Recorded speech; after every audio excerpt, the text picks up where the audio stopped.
Ditangkapnya pedangdut Ridho Roma atas kepemilikan narkoba membuat masyarakat Indonesia terkejut dan seakan tak menyangka bahwa putra dari Raja Dangdut Rhoma Irama itu terjerat penggunaan barang haram.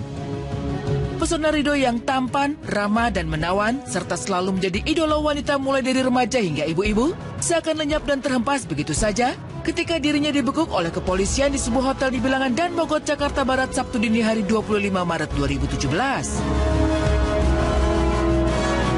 Ridho yang saat itu bersama temannya yang berinisial S hendak menaiki lift, ditangkap Satuan Reserse Polres Jakarta Barat tanpa bisa melawan. Apalagi ia terbukti membawa narkoba jenis sabu seberat 0,7 gram beserta alat hisapnya. Dari hasil pemeriksaan urin, pria berkulit putih itu beserta dengan temannya positif menggunakan narkoba. Dan yang lebih mengejutkan lagi adalah pengakuan jujur Ridho bahwa ia telah menggunakan narkoba selama 2 tahun belakangan ini. Lalu benarkah bahwa keluarga besar Ridho Roma telah kecolongan? Apalagi sang ayah Raja Dangdut Rhoma Irama pernah berujar bahwa putranya itu tidak pernah merokok dan meminum minuman keras.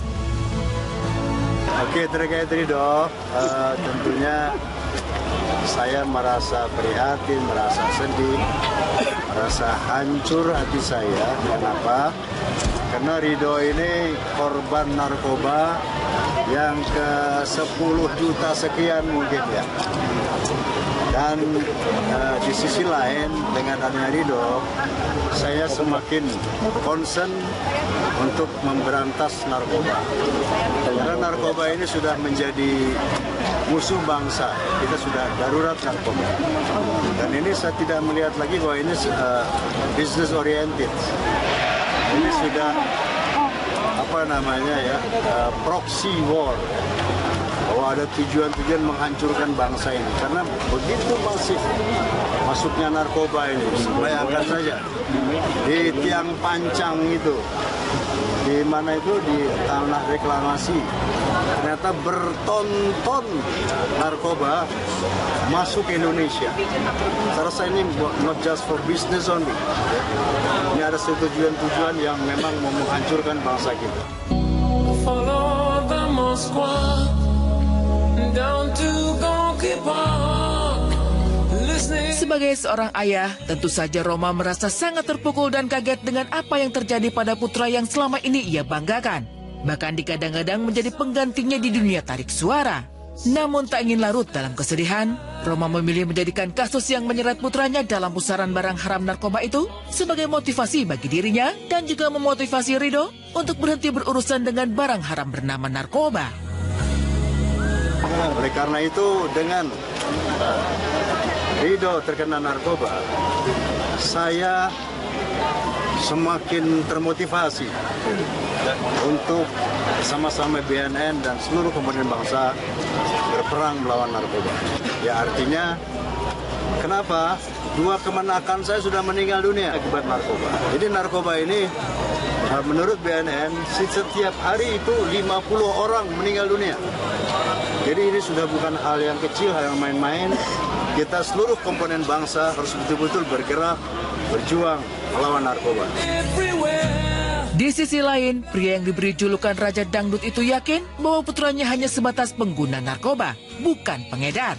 Oleh sebab itu, ia yakin bahwa Ridho tidak berstatus calon terpidana, karena yang dibutuhkan oleh putranya saat ini adalah rehabilitasi. Ya, artinya sesuai dengan undang-undang, kalau pengguna itu kan direhab. Nah, kalau agen itu ya tentunya akan dipidanakan. Jadi saya juga memang berharap agar itu direhab secara optimal dan maksimal. Tolong direhab ya, bukan dihukum. Kalau dihukum itu pidana. Ya insya Allah. Siap mendampingi putranya hingga benar-benar sembuh total dari candu narkoba, pentolan Soneta Group itu juga rupanya sudah berkomunikasi dengan Ridho pasca penangkapan. Ia mengaku tidak marah kepada putranya dan meminta putranya untuk kembali ke jalan yang benar. Ia juga bersyukur penangkapan putranya oleh kepolisian telah menyelamatkan Ridho dari ancaman kematian akibat overdosis narkoba.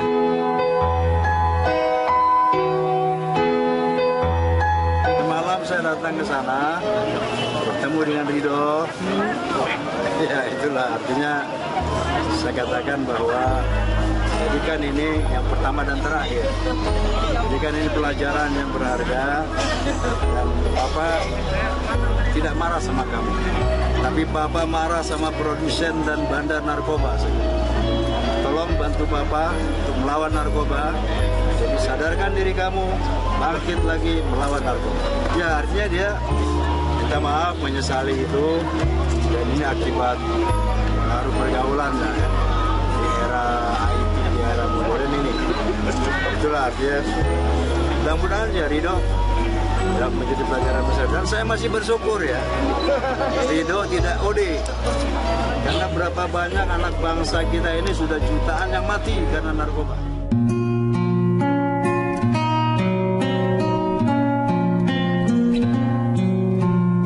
Ketika ditanya mengenai status dan apa yang akan dilakukan kepolisian terhadap Ridho, Roma memutuskan untuk menyerahkan sepenuhnya keputusan kepada kepolisian.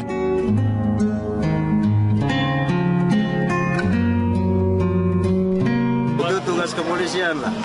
Tapi yang pasti kami dari saya sendiri, Rhoma Irama, Soneta Group, dan PAMI, bahkan idaman komitmen akan bekerja sama dengan BNN, siap menjadi agen BNN untuk berperang melawan narkoba di Indonesia.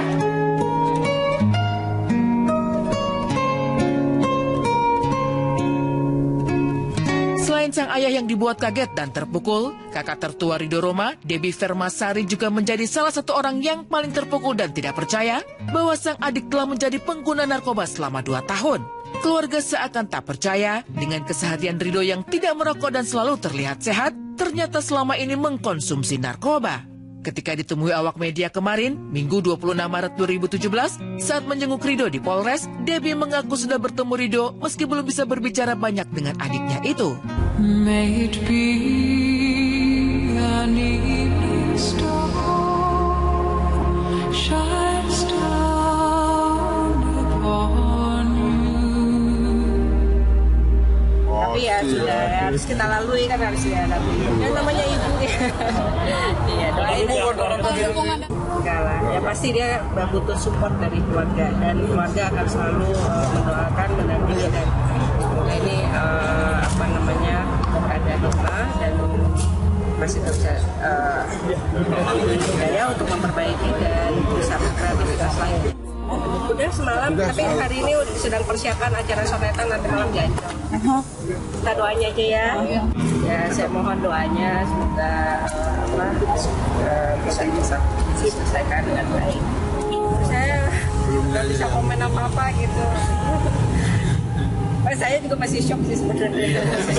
Kurang lebih kan kronologisnya hampir sama lah apa yang sudah disampaikan oleh penyidik kan Polres, ya kan kurang lebih sama lah.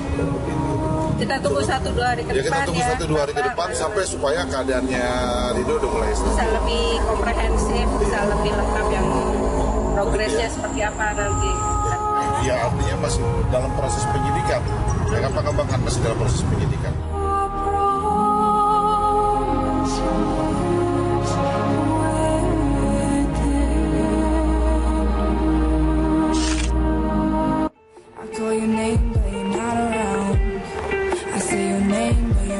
Pemirsa, selamat pagi. Kita kembali berjumpa di Insert Pagi bersama dengan saya Nadia Mulya, dan berita pertama kali ini memang merupakan headline dari banyak sekali berita-berita di luar sana mengenai Ridho Roma yang tertangkap dengan narkoba, tepatnya syabu 0,7 gram beserta juga dengan alat hisap, dan sesudah diamankan akhirnya diketahui pemirsa bahwa memang Ridho telah melakukan ini selama sekitar 2 tahun lamanya.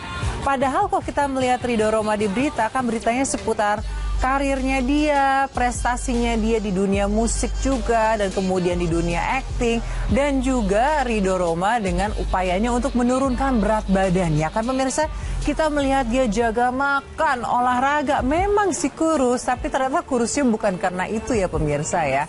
Tapi yang pasti jika berbicara mengenai narkoba, yang paling berat bukan hanya si pelakunya saja, tapi tentunya keluarganya. Nah, Bang Roma sendiri yang saat ini sedang fokus di politik juga merasa sangat terpukul, dan juga keluarga besarnya. Dan pastinya mereka sekarang semua sedang berupaya untuk bagaimana bisa bersatu agar memang Ridho Roma bisa terbebas dari narkoba ini, pemirsa. Biasanya kalau hal seperti ini ada hikmahnya. Hikmahnya antara lain adalah bisa lebih fokus kepada ibadah. Kita doakan saja supaya semuanya bisa berjalan dengan lancar.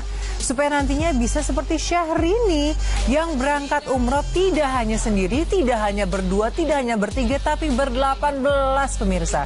Dia berangkat umroh beserta dengan keluarganya dan juga dengan asisten rumah tangganya katanya. Wah, kira-kira kalau 18 orang aja udah rame, apalagi Princess Syahrini, kira-kira kopernya ada berapa ya pemirsa ya? Dan kira-kira doa apa yang akan dipanjatkan di Tanah Suci? Berita selengkapnya sesaat lagi tentunya di Insert Pagi.